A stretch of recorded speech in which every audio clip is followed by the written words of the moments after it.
ca kilometra, thot. 10 apo 10 kilometra në total. Jo, në rrugë toksore, thonë, si duket. Në vija ajrore. Vija ajrore është më shumë. Aqesh, në vija ajrore, ky është drejtimi i vija ajrore. Problemi është 50 kilometra në vija ajrore për avionin si janë asgjë.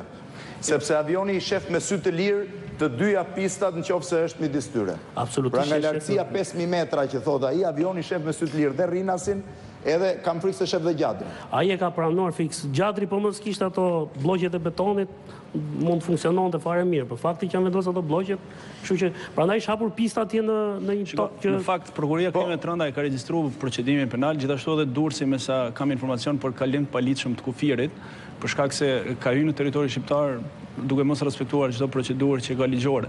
Nga ana tjetër, prokuroria Krimit të Rënda nga informacionet që kam e ka regjistruar procedimin, po punon në lidhje me qelizat e telefonit për të identifikuar ndoshta personat e tjerë të cilët mund ta kenë pritur ose ishin duke e pritur në momentin e rrëzimit, por dyshimet janë që avioni mund të rrëzuar 2 orë para se kur është njoftuar policia e shtetit. Por kjo mbetet një nga pistat, po themi, ose ato veprimet që do të kryhen nga prokuroria. Përse informacioni u mor kaq vonë? Në qoftë se kishte ardhur rreth 8:30, nga ato se çfarë kam kontaktuar, ajo që u pranua mbas orës 12. Ajo çfarë kam kontaktuar është një çoban i zonës, ka njoftuar familjen dhe familja më pas ka njoftuar inspektorin e zonës në lidhje me avionin që është rrëzuar. Por deri në atë kohë se çfarë veprimesh janë bërë mbetet për të parë në ditët në vazhdim. Por që dyshoj sepse në rastet analoge ose në rastet tjera kur është tentuar të bëhet trafik, siç përmendni rastin e Vlorës, personat nga pilotët nga Italia nisën gjithmonë para se të gdhihet ose të zbardhet mëngjesi, nisën në orët e para të mëngjesit nga Italia, që në momentin që do zbardhet në Shqipëri të aterojnë, të ngarkohen dhe të kthehen, duke referuar rastit të Vlorës. Dhe në këtë rast dyshoj që edhe personi në fjalë mund ta ketë bërë këtë kohë, por për shkak se transponderi nuk është ndezur, nuk është evidentuar nga asnjë radar, qoftë sekondar, qoftë primar. Dënohet për shkelje të hapësirës ajrore minimalisht? Sigurisht. Akuzat zyrtare është kjo.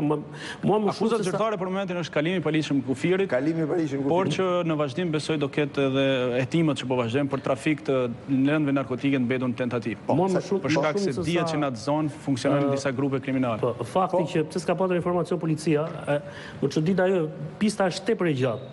Ne kemi një inspektoriat që merret me këto ndërtimet pa leje dhe të fik derën kur gjen me një kur ndryshon dritaren dhe balkonin. Aty çfarë është gjithë ajo? Pistë ka asnjë lloj informacioni. 1.5 kilometra. Mbi 1.5 kilometra. Mbi 1.5. Pistë që mund të ulet atë 310 kështu siç ka. Ai sulet do se do ta ban fort, po gjithsesi është pistë mjaft. Por duket është veç pistë, është punuar me ekskavator të rënd rul, si quhen, për shtyp tokën dhe është punuar me mjete të rënda. Ekskavatori, ruli, njerëz, punëtor, gjithë ai informacion duhet me të. Po, kështu diçka. Jo, kam një diçka.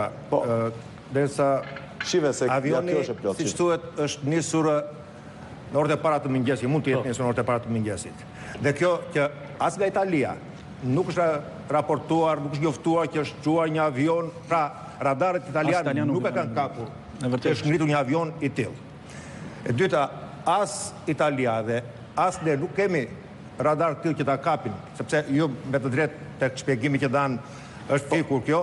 Pra, është fikur transponderi i cili jep sinjale radare dhe intercepton. Nuk ka patur as edhe një njoftim të paktën policia para. Pastaj pse është ajo koha rreth orës 12 zoti Çipa ne kemi kontaktuar policinë, nuk na e konfirmon policia e ka konfirmuar pasi ka shkuar në vend, pasi ka verifikuar, sepse po të shihni njoftimin që ka bërë ish-ministri i Brendshëm në parlament, thotë para 2 minuta është shtullur një avion plot me drogë. Është i njoftimi që dhan para disa kohësh në Korçë që janë vrarë 2 njerëz dhe vajti policia. Aty verifikojnë gjithë natën të gjenë 2 njerëz të vrarë. Policia kishte minimalisht 2 orë zoti Çipa përpara që vinte, përpara se ministri i Brendshëm ta jepte absolutisht asnjë njeri.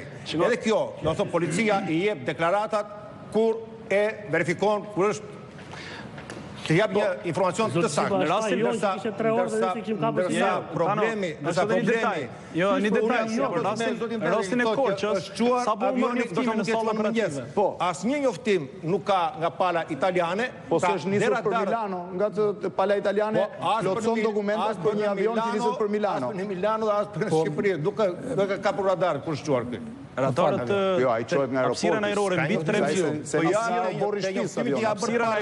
3000 metër kontrollojnë qendrat e NATO-s. Mbi 3000 metër kontrollohet nga radarët e NATO-s. Poshtë 3000 metër shit janë radarët sekondar të rinasit që mund të evidentojnë ose radarët e palës italiane. Do të jetë i ndezur që të evidentohet, por ata nuk fluturojnë në hapësirë në lartësi mbi 5000 metër për shkak se duhet të kenë pamjen vizuale. Kështu që ai ka fluturuar ulët dhe mund të jetë pikasur në momentin që ka hyrë brenda territorit. shqiptarëve. 2.000-3.000 këmbë, që me metra janë shumë pak sa aq. Po, Saljani? 2.000-3.000 metra. Po merremi me detaj dhe nga